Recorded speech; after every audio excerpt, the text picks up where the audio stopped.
gumagawa ng masama, minsan sobra ang ating patawad.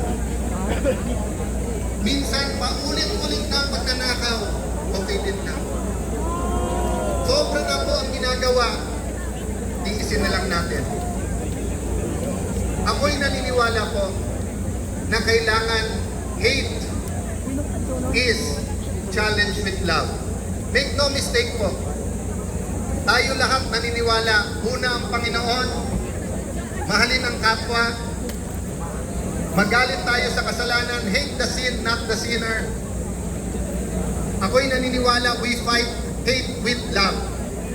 Pero ako'y naniniwala, ang Diyos natin ay Diyos ng hustisya. Hindi po ba mga kababayan? Nung SONA, halos 1 taon na nakalipas, malapit na po, ilang linggo na lang po SONA. Ang sabi po ng ating mahal na Pangulo ay, mahiya naman ito.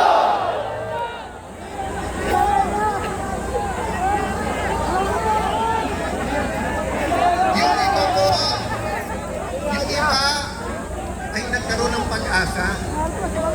Hoy, finally, after 3 years, yung bali-balita sa kalye na 20% na, 25% na, 30% na, 40% na ninanakaw, umabot na rin hanggang Malacanang ang balita.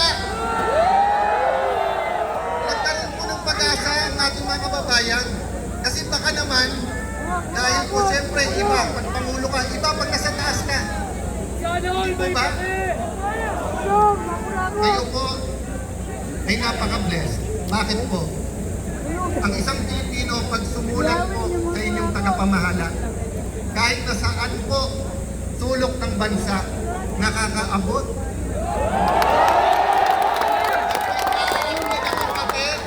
Nakakaabot at inaaksyonan. Pero minsan sa simpleng barangay captain, minsan sa simpleng mayor o governor, kahit po sa akin, maraming sumusulat at pasensya na. Minsan po, hindi ko natutugunan. Eh lalo pa ho ang Pangulo. Kaya nagkapag-asa tayo. At agad kumilos si Senator Lacson. Nag-privilege speech. And nag-i-hearing na si Senator Marcoleta, no? Sabi ko kay Senator Marcoleta, Sir, bawal mag-privilege speech kapag ka hini-hearing na. Dapat sa hearing. Mabait po si Senator Marcoleta. Sabi niya, hindi. Baka naman makatulong sa atin. So nagkaisa kami sa minority nun. Sige, kahit na bawal ang ginagawa, kung makakatulong sa bansa, kung mahanap ang pagnanakaw, kung ang kadiliman ay mabibigyan ng ilaw, okay na. Nag-speech po siya. Na-reveal yung mga ghost. Pagkatapos sinabi, 400 yung ghost, 1,000 na yung ghost. Ang daming in-expose. And then pinalitan si Senator Marcoleta. Nung pinalitan si Senator Marcoleta, ang mastermind ay Senator na lang. Nawala na po lahat ng iba. Nawala na sa departamento, nawala yung secretaries, nawala yung congressman, nawala po yung napakalaking tao na kung siya po ay nagpagalaw nitong lahat. Pero sabihin nyo, kapatid na Alang, bias kayo. Hindi po. Si Ombudsman Boying Remulla mismo nagsabing, meron mastermind. Sabi po ni Ombudsman, meron mastermind. Ano po ang sabi? Ano po sabi ni Senator Lacson? Walang mastermind. So mga kapatid, malinaw na malinaw po na ang unang nagbigay ng pag-asa sa atin na Pangulo mismong sabing mahiya naman kayo. Hindi na po sila nahihiya. Sa totoo lang po, na walang iyan na ang ginagawa.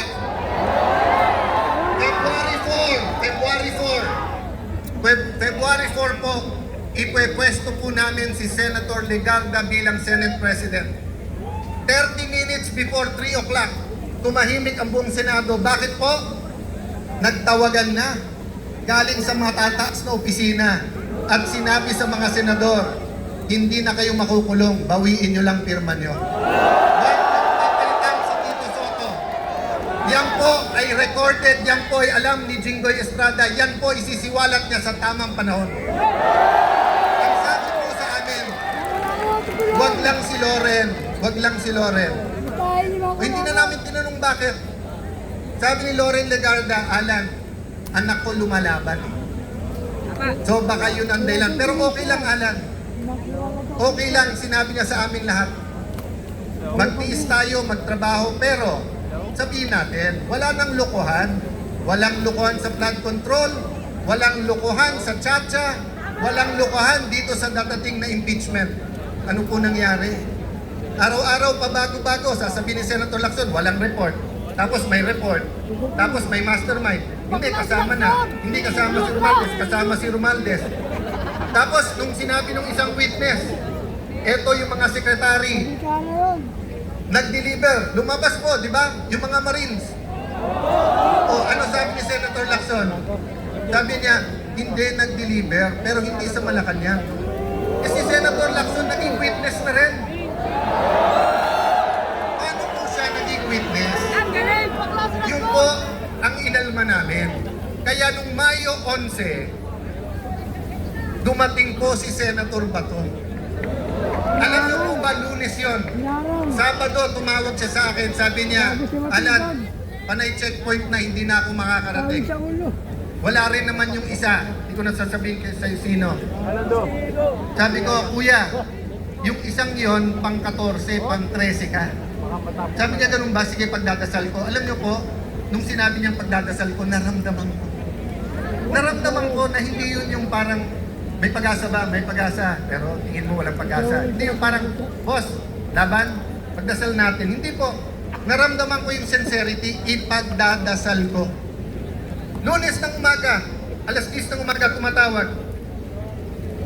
Sabi ko, Sen, kung dadating ka, Alan, hindi, Sen, gusto ko lang malaman mo kung dadating ka. Eto, Sen, makinig ka. Sabi ko, ano yun, kuya? Nandito na ako, sunduin mo na ako. So, napagdasal niya, alam niya tamang gagawin. Akalain po ba namin? Puno na ng NBI ang Senado. Mahigit 20 operatives na sa loob na po ng Senado nakakalat na. Mismong pong si President Cory Aquino nung nagkaroon ng kudeta. Mismong Senate President niya na si Senate President Salonga, hindi pinayagan na kunin si Senator Enrile, former Senate President Enrile sa loob. Pinayagan mag-privilege speech muna tapos nag-surrender. Kahit na naniniwala sa panahon na yon na walang kasong rebellion complex with murder. Ngayon naman po may bagong kaso, plunder complex with campaign donation. Kung pandarambong po ang pag-accept ng campaign donation, hindi po bribery ha, iba po yung bribery. Yung may tatakbo, may kailangan kontrata, eto. Wala pong kailangan na kontrata po, yung mga nag-donate kay Kuya Dante. Wala po. Kung yun po ay plunder, baka kalahati po ng mga nanunungkulan sa gobyerno ay sama-sama na dapat makulong dahil sa mga donasyon. Oh, bibigyan ko kayo example, ha? Although karamihan dito, kapatid, sabihin na natin may iba pang mga sumama. Noong 2016 election, meron pong eleksyon, may isang kandidato nagpapadonate ng lugaw. Okay? Magandang project yon, magandang project yon. Magandang project yon. Pero kung 1 milyon po tayo na nagbigay ng 50 pesos para po magkaroon ng lugaw, 50 million yon, plunder po ba yon?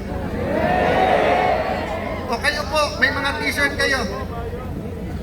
Kung tatakbo po si Kadante, nagbigay kayo ng t-shirt worth 50 pesos, eh ilang milyon po ang mga kapatid? Sa 1 milyon na lang po nagbigay isang t-shirt, plunder po yon? Ang kasalanan po ni Senator Marcoleta ay hinahanap niya ang katotohanan. Yun po ang buong katotohanan. Alam niyo po, hindi po ako magpapakahaba.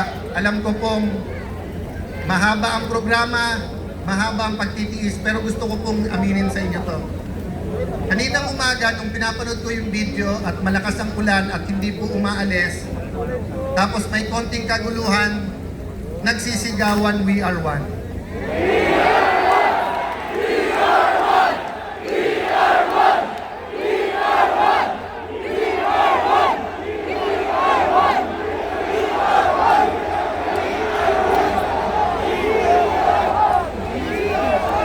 Aaminin ko po sa inyo, naiiyak po ako habang pinapanood ko yung video. Alam ko po bakit ako naiiyak.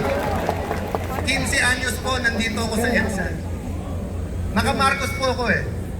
Nung bata po ako. Assemblyman po ang tatay ko, 4 lang silang nanalo sa Metro Manila. Nung grade 5, grade 6 kami po. 3 lang ang suntukan. Pareho kayo ng crush, Crispa Toyota o Marcos Aquino. Yun lang po, yung suntukan sa amin. Linggo-linggo, yun lang 3 ang pinagkakasuntukan. Inuunahan mo ako sa crush ko. Mas pogi ka. Ako, Crispa ako, Toyota yung mga kaklase ko. O kaya, wala pang Ginebra nun. Toyota pa nun. O kaya, Aquino o Marcos. Pero dumating po ang panahon na kailangan sabihin, tama na. Tama na. Tama na. Tama na.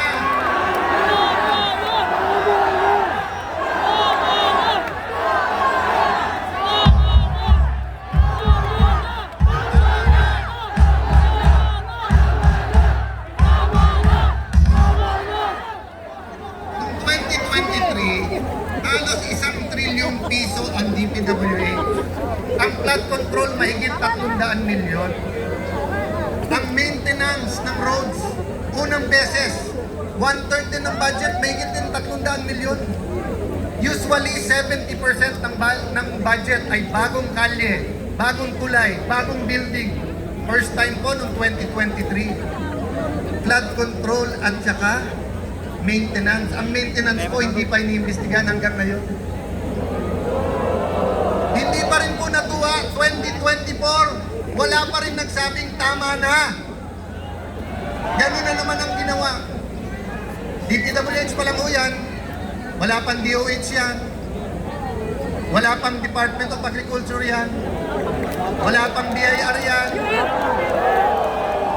wala pang LTO yan, walang smuggling pa yan, at lalong wala pang kita sa droga yan.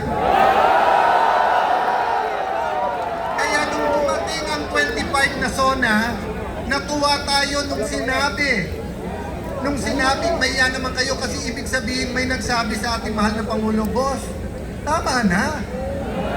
Boss, tama na." Ano ang problema? Ang problema, nung natutukoy na ni Senator Marcoleta kung sino mastermind, nasabihan si Ping Lacson, tama na, nalalaman na kung sinong ano.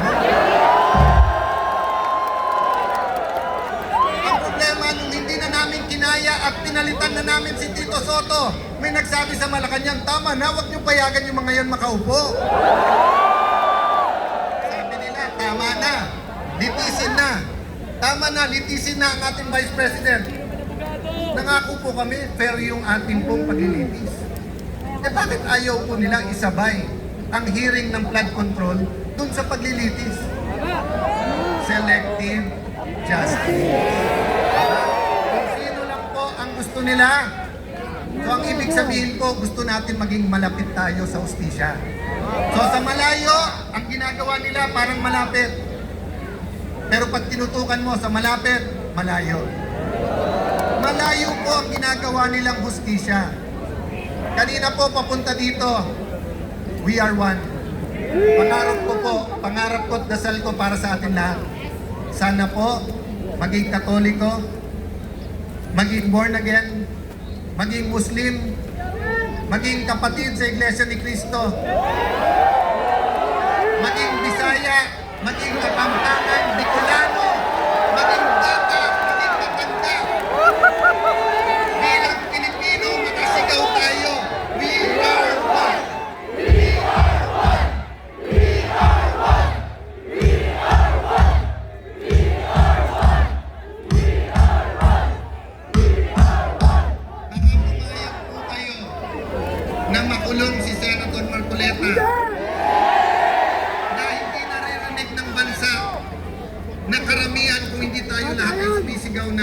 We are one. Okay lang po. Pagkatapos po ni Senator Marcoleta, isa-isay na po kami. Kasi ngayon, dalawa na po ang nawawala sa kasamahan namin. Sinasabihan na si Senator Bongo, lalabas na warrant mo. So,